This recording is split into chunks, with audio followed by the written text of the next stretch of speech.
Good morning. Welcome to episode number 58-B of the Zoomtown experiment. This is just a short video, hopefully, to update the status of the scheduler tracking, the remote tracking of the Zoomie as it's going through its motions. If you go back to episode number 58, you will recall seeing that there was this weird latency. When a motion would start, we'd see the Zoomie on the screen move a little bit, then dwell for a while, and then it would catch back up again. Really puzzled me, and it really didn't make sense. And I never really did track down to exactly where the problem is, but I did come up with a solution. What it appears is this: if there is no MQTT communications, either the receiving end, the scheduler, or the broker will pass through the first message, then it seems to wait a bit. I don't know if it needs to catch up with some other task before it can start the stream of data again, but that's what appeared to be happening. So based on that observation, I came up with a hypothesis that if I continually feed it data, it won't get into that weird I'm sleeping state, so to speak. To explain the solution that I come up with in code, it really was more of a slight change, but I need to explain the whole function so that you can understand what was going on. This all starts in our main loop, which runs at about every 6 milliseconds. I will perform the telemetry, meaning I will communicate to the scheduler the current position and telemetry data. And I'm going to do that every 30 main cycle loops, which is about 180 milliseconds. And that's when I call the function send telemetry, and then I'm going to update a counter, this telemetry counter, and I'm going to set it back to 0. And then I'm going to increment it for one time through the cycle. So this is actually counting the number of cycles since the last message was sent. Now if we go to the function, we will see that there's a couple of global variables. I preserve the previous message, the one that was sent. That'll make sense in a moment. And then I'm getting access to the global variable telemetry counter, which we just updated in the main loop. We'll copy the position data into a couple local variables to make it easy to keep track of where I'm packing that data, which is this next action right here. MSG, that'll be the message we send as telemetry data. And using the join statement, we'll pack in all this information separated by the hashtag.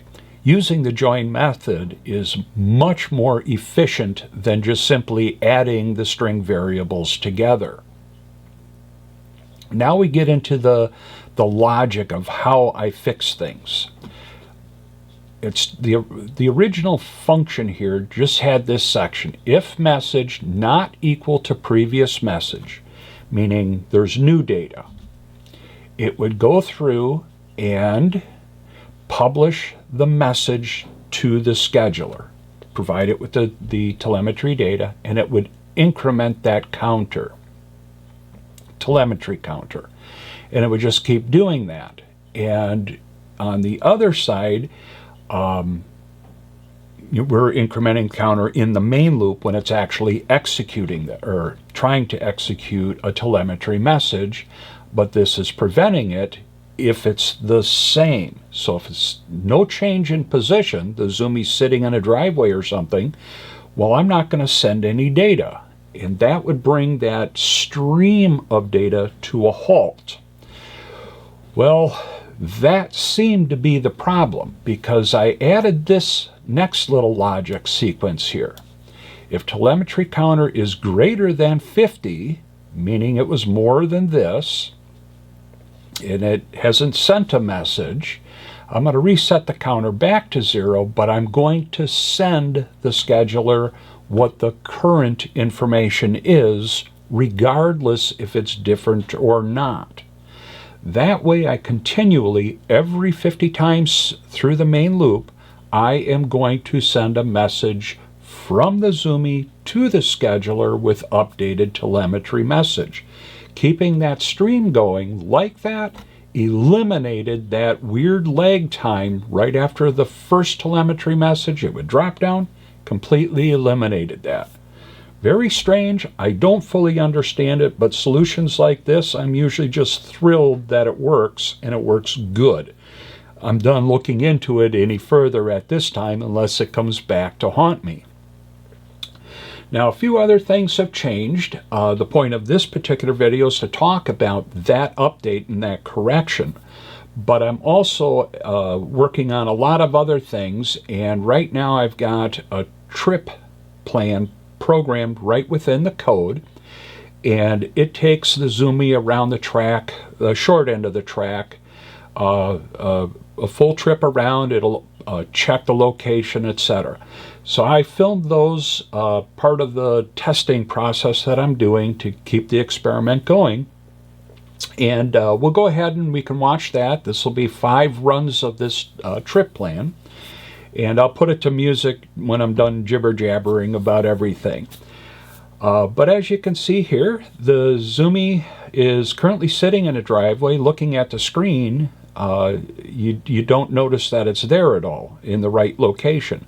The Zoomie will back up and then a couple inches and repark, and that is when it actually does its localization check. A Zoomie should always start at the beginning of any experiment in a driveway. Well, I don't know where. This routine will figure it out and display it with the icon being in the correct location. So at this point, I know telemetry is working and I know localization is working, and actually working pretty good.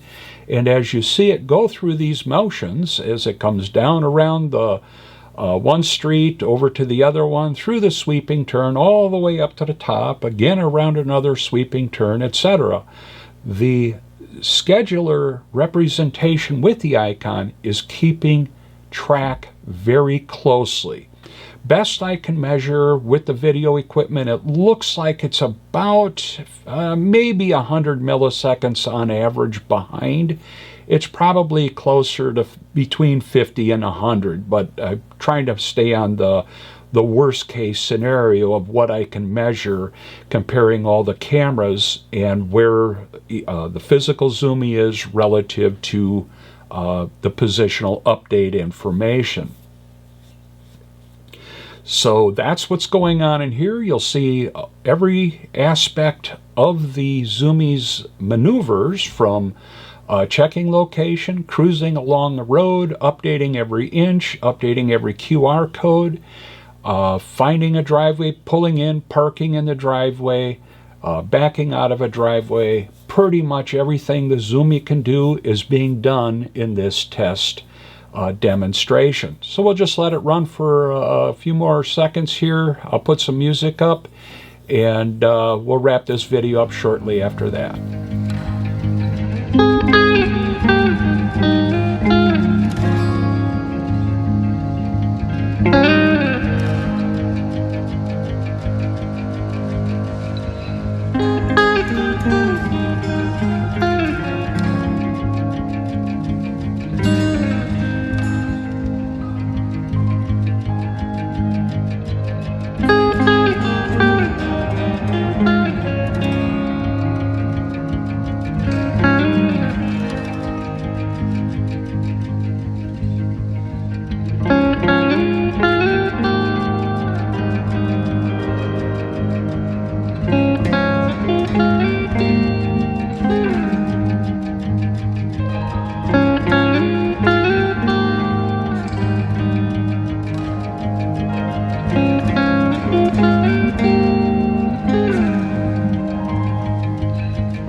Well, that hopefully builds a little confidence with you folks. It's building a lot of confidence within me that a lot of these changes that I've made in the past few months have made huge improvements moving forward.